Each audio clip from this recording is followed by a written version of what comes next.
포스트 팬데믹 위기인가 기회인가라는 총제목으로 지금까지 8회에 걸쳐서 말씀을 나누었습니다. 오늘 예언 세미나 마지막 시간입니다. 그동안 함께 하신 여러분들 진심으로 감사드리고 이번 세미나가 여러분의 신앙에 조금이나마 도움이 되었기를 바랍니다. 그동안 우리가 예언을 공부하면서 예언의 초점이고 또 결론이라고 할 수 있는 예수님의 재림에 대해서 많은 말씀을 드렸습니다. 오늘은 재림 이후의 문제를 다루어 보려고 합니다. 예수님 재림 이후에 어떤 일이 전개되는지 그 내용이 이 계시록 20장에 나와 있습니다. 성경에는 천년이라고 하는 말이 몇 번 나옵니다. 그런데 많은 사람이 관심을 가지고 있는 이 천년은 말씀드린 대로 계시록 20장에 나오는 내용이죠. 1절로 3절에 보면 또 내가 봄에 천사가 무저갱 열쇠와 큰 쇠사슬을 그 손에 가지고 하늘로서 내려와서 용을 잡으니 곧 옛 뱀이요 마귀요 사단이라 잡아 1000년 동안 결박하여 무저갱에 던져 잠그고 그 위에 인봉하여 1000년이 차도록 다시는 만국을 미혹하지 못하게 하였다가 그 후에는 1000년이 지난 후에는 반드시 잠깐 놓이리라. 그러니까 여기에 이 1000년의 의미가 3번 연속해서 나옵니다. 그 다음에 21장으로 넘어가면 또 내가 새 하늘과 새 땅을 보니 처음 하늘과 처음 땅이 없어졌고 바다도 다시 있지 않더라, 이런 말씀이 나옵니다.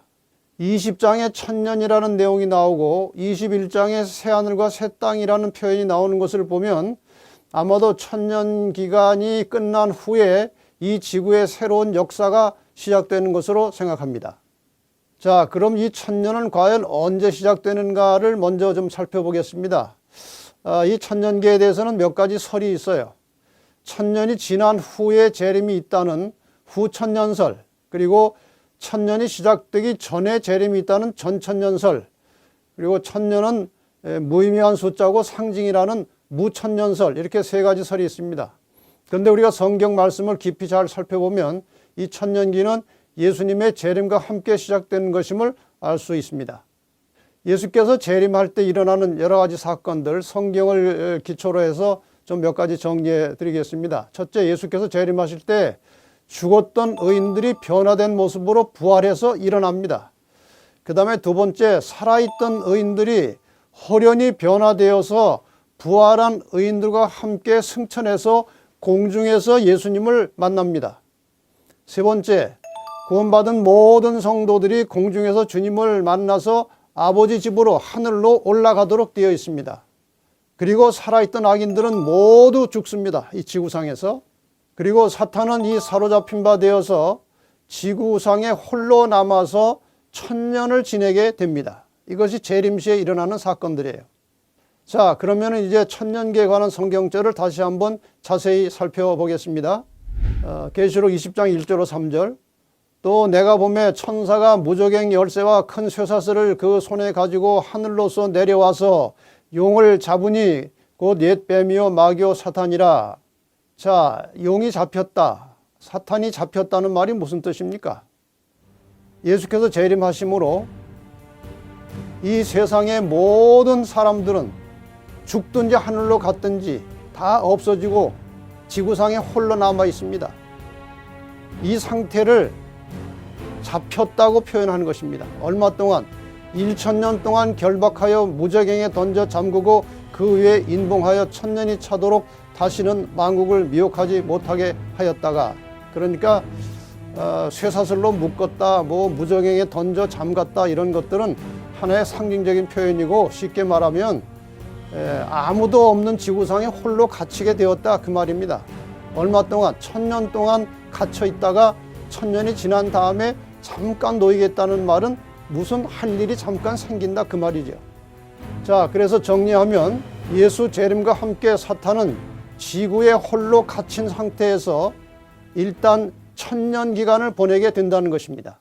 자, 지구가 1000년 동안 휴식 상태에 들어가는 문제에 대해서 이런 각도에서 한번 살펴보려고 합니다.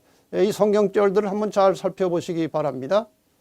출애굽기 20장 11절에 이는 엿새 동안에 나 여호와가 하늘과 땅과 바다와 그 가운데 모든 것을 만들고 제7일에 쉬었습니다. 엿새 동안에 창조하시고 일곱째 날 하루 쉬셨다는 것입니다. 그 다음에 출애굽기 21장 2절 내가 히브리 종을 사면 그가 6년 동안 섬길 것이요 제7년에는 값없이 나가 자유할 것이라. 종을 부릴 때 6년 동안 부린 다음에 7년째는 내보내라는 것입니다. 자유를 주라는 것입니다.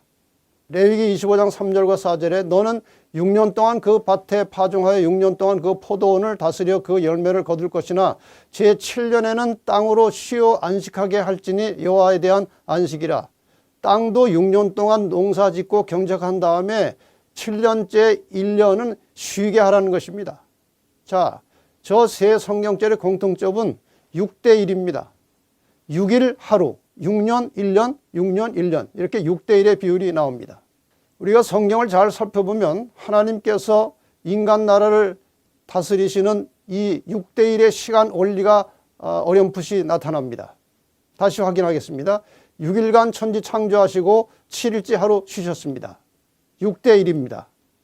6년간 노예를 부리고 그 다음에 7년째는 해방시켰습니다. 이것도 역시 6대1입니다. 그 다음에 6년간 토지를 경작하고 7년째 땅에 휴식을 주었습니다. 이것은 역시 6대1입니다. 그런데 이 6천년 동안 땅을 쉬게 한 일이 없었습니다. 거의 쉴 새 없이 땅을 부려왔기 때문에 오늘날 땅이 아주 황폐화되고 피폐해져서 농사가 잘 안 됩니다. 그래서 6대1의 비율을 적용한다면 6천년 동안 땅을 쉬지 않게 했으니 1000년의 휴식은 주어야 비율이 맞는 것입니다. 이런 차원에서 우리가 한번 생각해 볼 여지가 있다는 것이죠. 자, 그럼 과연 1000년 기간 동안 하늘에서 어떤 일이 있을 것인가 한번 살펴보겠습니다. 계시록 20장에 보면 이 1000년 동안 하늘에서 있을 일에 대해서 이런 기록이 나옵니다.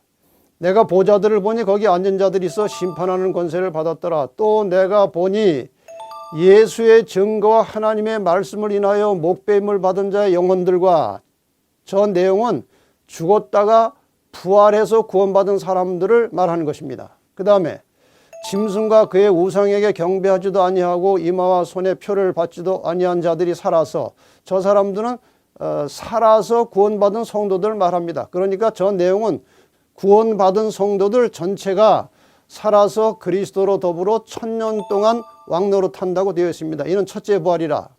왕노릇, 1000년 동안 왕노릇 한다는 말이 무슨 말입니까? 여기에 대한 성경 주석은 이렇게 되어 있습니다. 왕노릇 한다는 의미는 다스린다는 의미와 함께 심판을 가리킨다. 성경시대의 심판, 재판의 일은 왕의 가장 중요한 직무 중 하나였다. 1000년 동안 성도들은 악인의 형벌을 결정하는 심판의 일을 조력하는 것이다. 이 1000년 기간 동안에 구원받은 모든 성도들이 하나님과 함께 악인들을 심판하는 일에 동참하게 되겠다. 그 말씀이에요. 이 첫째 부활에 참여하는 자들은 복이 있고 거룩하도다. 이 첫째 부활은 예수님께서 재림하실 때 한 부활이 첫째 부활입니다. 여기 첫째 부활이라는 말이 나온다는 것은 둘째 부활이 있다는 것을 전제로 하는 것입니다. 그 다음에 둘째 사망이 그들을 다스리는 권세가 없고, 그러니까 둘째 사망이 있다는 말은 첫째 사망이 있다는 것이죠. 도리어 그들이 하나님과 그리스도의 제사장이 되어 1000년 동안 그리스도로 더불어 왕노릇하리라. 저기 또 다시 한번 왕노릇하리라고 하는 말씀이 나옵니다. 구원받은 성도들이 하늘에서 왕노릇한다는 말에 대해서 좀 생각해 보십시다. 그것은 심판을 말하는 것이라고 이미 말씀드렸습니다. 그런데 사도 바울은 장차 하늘에서 전개될 심판의 국면을 예언적 안목으로 봤고 그 사실을 이렇게 기록해 두었습니다. 성도가 세상을 판단할 것을 너희가 알지 못하느냐? 우리가 천사를 판단할 것을 너희가 알지 못하느냐? 이 말씀을 보면은 저 천사는 악한 천사들이죠, 물론. 구원받은 성도들이 하늘에서 하나님과 함께 1000년 기간 동안에 죽은 악인들을 심판하는 것입니다. 왜 우리가 심판에 동참을 합니까? 아마도 이런 이유 때문에 그럴 것입니다. 하늘에 가보면 여기 와 있어야 될 사람이 없을 수도 있어요. 만약에 여러분이 올라가셨는데 혹시 제가 안 보이면 그런 일이 있어서는 안 되겠지만요.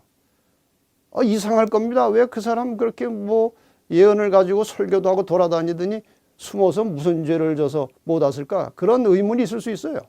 그래서 하나님께서 모든 구원받은 성도들과 함께 이 심판을 진행하시는 것은 이 심판을 통해서 하나님께서 얼마나 사랑이시고 공의로우신지를 구원받은 모든 성도들이 다시 한번 확인하는 것입니다.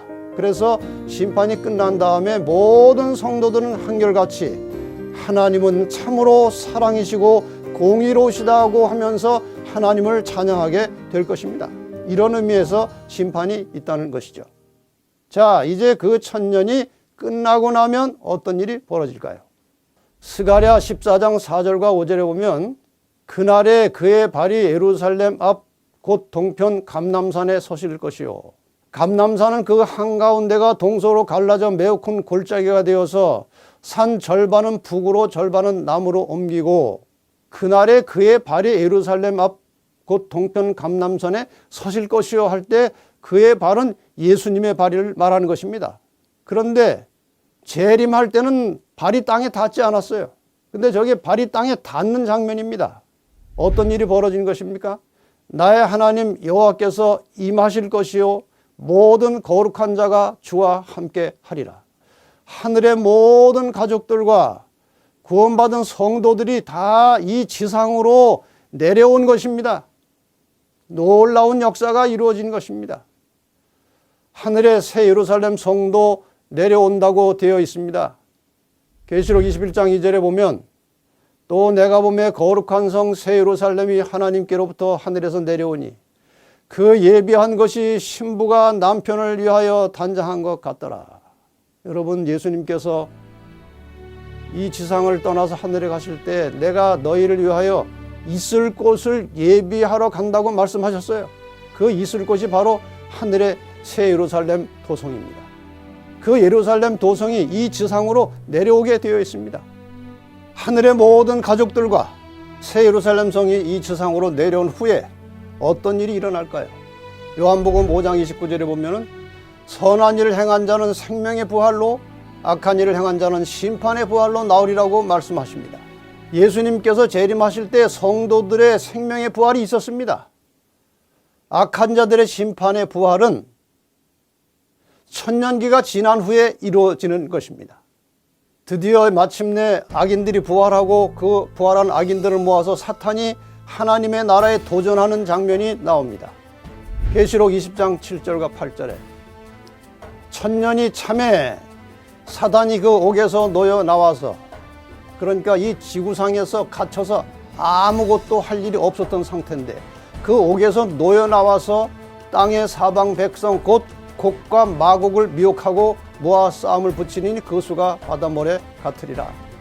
자, 저기 곡과 마곡이라고 하는 말을 좀 우리가 이해할 필요가 있겠습니다. 에스겔 38장 1절로 3절에 보면 여호와의 말씀이 내게 임하여 가라사대 인자야 너는 마곡 땅에 있는 곡 곧 로스와 메섹과 두발 왕에게로 얼굴을 향하고, 그렇게 되어 있습니다.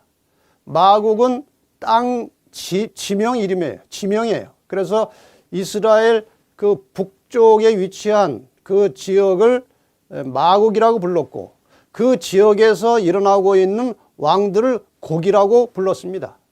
그래서 곡과 마곡이라고 하는 말은 하나님을 대적하며 그 백성을 공격하는 모든 악의 세력들을 가리켜서 곡과 마곡이라고 하는 것입니다. 그러니까 하늘에서 예루살렘 성과 모든 성도들과 하늘의 가족들이 이 땅에 내려오고 예루살렘 성이 내려온 다음에 악인들이 다 부활해서 일어나서 그것을 보는 것입니다. 지금 이 상황을 말하고 있는 것입니다. 자, 이제 이 두 부활과 두 사망을 좀 전에 말씀드렸는데 종합해서 정리해 드리겠습니다. 천년기를 중심에 두고 양쪽에 예수님의 재림이 있고 재창조가 있습니다. 예수께서 재림하실 때의 부활을 의인의 부활, 그리고 천년이 끝난 다음에 있을 부활을 악인의 부활이라고 말하죠. 의인의 부활을 첫째 부활이라고 말하고 악인의 부활을 둘째 부활이라고 말합니다. 아까 성경절 보신 대로 이를 기이 여기지 말라 무덤 속에 있는 자가 다 그의 음성을 들을 때고 나니 선한 일을 행한 자는 생명의 부활로 악한 일을 행한 자는 심판의 부활로 나오리라고 말씀하셨습니다. 첫째 부활은 생명의 부활이고 둘째 부활은 심판의 부활입니다. 그러면은 첫째 사망은 무엇인가? 예수님 재림 전에 죽은 모든 의인과 악인의 죽음을 첫째 사망이라고 합니다. 그 다음에 둘째 사망은 무엇입니까? 악인들이 심판의 부활로 일어난 다음에 하늘에서 불이 내와 저희를 소멸한다고 되어 있어요. 이것이 둘째 사망이에요. 그러니까 지구상에 아마 세 종류의 사람들이 대략 있을 것입니다. 한 번 죽는 사람, 이건 의인들입니다. 두 번 죽는 사람, 악인들입니다. 한 번도 안 죽는 사람, 예수께서 재림하실 때 살아있던 성도들은 한 번도 죽지 않고 바로 하늘로 영생으로 들어가는 것입니다. 그러나 재림 전에 마지막 그 짐승의 표 환란이 기다리고 있으니까 그것만 잘 견디고 통과하면 죽지 않고 살아서 바로 영생으로 들어가는 것입니다. 여러분, 기왕에 예수 믿는 것, 죽음을 맛보지 않고 하늘에 가도록 기도하고 용기와 희망을 가지시기를 바랍니다. 자, 이제 악인들이 다 살아났습니다. 전쟁 잘하는 사람, 무기 잘 만드는 사람 다 모였습니다. 저희가 지면에 널리 퍼져 성도들의 진과 사랑하시는 성을 두루매 포위해서 성도들과 저 예루살렘 성을 공격하려고 하는 겁니다. 바로 이 순간에 악인들이 예루살렘을 공격하려고 할 때에 온 세상 사람들이 지켜보는 가운데서 큰 행사가 펼쳐지는데 그것이 바로 예수님의 대관식입니다. 자, 이제 그리스도의 대관식과 악인의 멸망에 대하여 잠시 공부하겠습니다. 십자가에서 가시 면류관 쓰시고 죄인의 모습으로 피 흘리며 돌아가셨던 예수께서 이제 영광의 면류관을 쓰시고 왕중의 왕으로 취임하시는 장면이 나타납니다.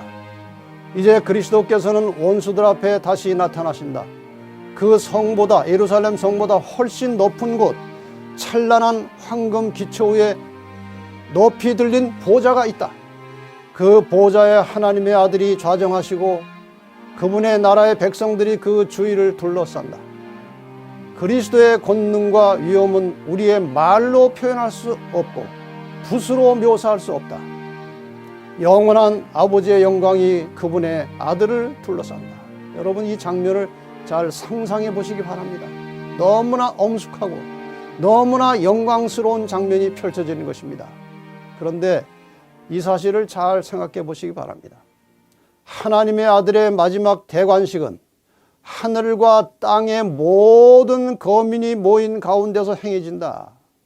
이제 만왕의 왕께서는 최고의 위엄과 권세를 가지고 당신의 정부에 반역한 자들에게 선고를 내리시고 하나님의 율법을 범하고 그분의 백성을 박해한 자들에게 판결을 집행하신다. 마침내 하나님의 백성들을 핍박하고 잡아 죽이고 극심한 고통과 시련으로 괴롭혔던 이 악의 세력이 심판을 받게 되는 것입니다. 대관식이 마치면서 마침내 악인들에 대한 불심판이 진행됩니다. 성도들과 새 예루살렘 공격은 시작도 못하고 멸망의 불을 받게 되는 것입니다. 9절에 보면은 하늘에서 불이 내려와 저희를 소멸하고 태워서 완전히 죽이는 것입니다. 각 사람이 자기의 행위대로 심판을 받고 사망과 음부도 불못에 던지우니 이것이 둘째 사망 곧 불못이라. 여러분, 성경이 말하는 악인들이 불타서 멸망하는 지옥은 바로 저곳을 말하는 것입니다. 지하에 영원히 불타는 지옥이 있는 것이 아니에요. 저런 상태에서 악인들이 불심판을 받고 멸망하는 것입니다. 만약에 많은 사람들이 생각하는 대로 이 불심판이 영원한 불이라면 얼마나 큰 모순이 생기겠습니까? 저 불은 악인들을 소멸시키고 꺼지는 불입니다. 성경에 나오는 영원한 불이라고 하는 말의 의미는 하나님이 내린 불이기 때문에 사람이 끌 수 없는 불을 영원한 불이라고 말합니다. 또 불타서 멸망한 결과가 영원할 때 그것을 영원한 불이라고 말하는 것입니다. 이렇게 해서 모든 악과 악의 근원과 악의 흔적, 악의 결과는 완전히 사라지게 되는 것입니다. 이렇게 모든 악이 소멸된 상태에서 하나님께서 새 하늘과 새 땅을 창조하십니다. 재창조가 이루어지는 것이죠. 자, 마침내 이제 하나님께서 지구를 다시 만드십니다. 계시록 21장 1절입니다. 또 내가 새 하늘과 새 땅을 보니 처음 하늘과 처음 땅이 없어졌고 바다도 다시 있지 않더라. 저기 처음 하늘과 처음 땅이 무엇입니까? 저게 창세기에 나오는 하나님의 창조 사역으로 만들어진 지금 우리가 누리고 있는 이 하늘과 이 땅이 처음 하늘과 처음 땅입니다. 근데 죄로 완전히 물들고 찌들어서 쓸모없게 되었어요. 그 다음에 이 죄를 가져온 장본인 사탄과 그 다음에 악한 천사들과 모든 악인들이 완전히 소멸되고 다 죄의 흔적이 사라져 버렸습니다. 이런 상태에서 하나님께서 이 지구를 원래의 상태로 다시 만드시는데 그것이 새하늘과 새 땅이라고 하는 것입니다. 드디어 이제 새하늘과 새 땅에서 하나님과 구원받은 성도들이 함께 영원히 살게 됩니다. 이 사실에 대해서 계시록 21장 3절과 4절에 이렇게 기록되어 있습니다. 내가 들으니 보좌에서 큰 음성이 나서 가로되 보라 하나님의 장막이 사람들과 함께 있음에 하나님이 저희와 함께 거하시리니. 여러분, 회복된 새하늘과 새 땅에서는 하나님이 우리와 함께 사신다고 하셨습니다. 저희는 하나님의 백성이 되고 하나님은 친히 저희와 함께 계셔서 모든 눈물을 그 눈에서 씻기심에 다시 사망이 없고 애통하는 것이나 곡하는 것이나 아픈 것이 다시 있지 아니하리니 처음 것들이 다 지나갔음이로라. 아멘입니다. 모든 인간 죄악 세상의 역사는 끝나고 하나님과 구원받은 성도들이 함께 새로운 영원한 삶을 시작하게 되는 것입니다. 여러분, 저 자리에 함께 있게 되시기를 바랍니다. 계시록 21장 5절로 7절에 계속해서 말씀하십니다. 보좌에 앉으신 이가 가라사대 보라 내가 만물을 새롭게 하노라. 또 가라사대 이 말은 신실하고 참되니 기록하라 하시고 또 내게 말씀하시되 이루었도다. 나는 알파와 오메가요 처음과 나중이라. 내가 생명수 샘물로 목마른 자에게 값없이 주리니 이기는 자는 이것들을 유업으로 얻으리니 나는 저의 하나님이 되고 그는 내 아들이 되리라. 여기 중요한 단어가 나옵니다. 이렇게 아름다운 세상, 하나님께서 목마른 자들에게 값없이 생명수를 나누어주는 저 땅에는 누가 들어가느냐? 이기는 자가 들어가서 이것을 유업으로 얻을 것이라고 하셨습니다. 여러분, 우리가 사는 동안에 수많은 죄악의 요소들이 우리를 흔들고 괴롭히고 있습니다. 많은 시련과 고난과 핍박이 있습니다. 여기에 굴복하지 마시고 성령의 능력을 의지하고 하나님의 능력을 의지하고 예수님의 도우심을 따라서 승리하고 이기시기를 바랍니다. 이기는 자들이 저기에 들어가는 것입니다. 어떤 고난과 핍박과 어려움이 있을지라도 절대로 굴복하지 말고 끝까지 목숨을 걸고 이기고 승리하시기를 바랍니다. 각 시대의 대쟁투 마지막에 이런 기록이 나옵니다. 대쟁투는 끝났다. 죄와 죄인들은 없어졌다. 온 우주는 깨끗해졌다. 오직 조화와 기쁨의 맥박만이 온 우주의 만물을 통하여 고동한다. 생명과 빛과 환희가 만물을 창조하신 분에게서 끝없이 넓은 우주로 퍼져나간다. 가장 작은 원자로부터 가장 큰 세계에 이르기까지 만물은 생물계와 무생물계를 막론하고 조금 더 흠이 없는 아름다움과 완전한 기쁨으로 하나님은 사랑이라고 선포한다. 이렇게 해서 죄 많은 한많은 인간의 역사는 끝나고 우리가 하나님과 함께 영원히 살게 된다는 것입니다. 여러분, 다시 한번 예수님의 재림의 장면을 생각하시고 용기를 가지시고 희망을 가지시고 믿음을 굳건하게 가지시기를 바랍니다. 지난 9일간 우리는 성경에 나타난 예언의 말씀을 가지고 인류의 역사를 통해서 죄인을 구원하시는 하나님의 놀라우신 구원의 역사를 살펴봤습니다. 모든 말씀은 저의 개인적인 의견이나 가르침이 아니고 전적으로 성경 말씀과 예언에 기초해서 드린 말씀이었고 또 모든 것이 사실이고 진실입니다. 이제 우리 각 개인의 선택과 결정만 남아 있습니다. 제가 바라기는 이번에 온라인을 통해서 이 말씀을 들으신 모든 분들이 지혜로운 결단을 내리시기 바랍니다. 그동안의 제 경험을 보면 선택과 결정을 뒤로 미루면 반드시 사탄이 개입해서 방해를 하고 어느새 말씀을 듣기 전의 상태로 되돌아갑니다. 물론 이 죄악 세상에서 하나님의 뜻을 밝히 깨닫고 그 말씀대로 사는 것은 쉬운 일이 아닙니다. 그러나 우리가 선택하고 결정하면 성령께서 도와주실 것입니다.